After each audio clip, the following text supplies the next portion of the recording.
Did Soros fund Black Lives Matter? Yes, he absolutely did, and I'll get to more of that in a minute. But George Soros is not the only source of funding for Black Lives Matter. In fact, Soros and his funding is just another spoke in the wheel of a massive, well-financed, politically motivated campaign with the desired goal to transform this current system of control and destroy it, basically, and out of the ashes of that, build a new system of control. This certainly sounds like a reoccurring theme right now.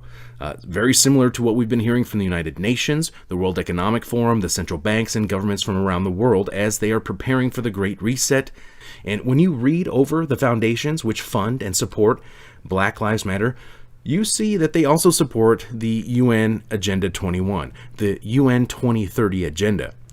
Just like these mega corporations do. So I'm not surprised to see that the United Nations has been trying to get involved in this situation here in the US because, in my view, this plays right into the planned destruction of this country, and it's happening right now.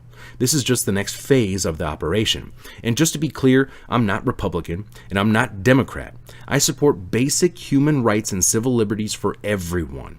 But when I see a proxy army conducting a destabilization operation under the false pretext of seeking racial and social justice, I have to call it out. I have to call BS.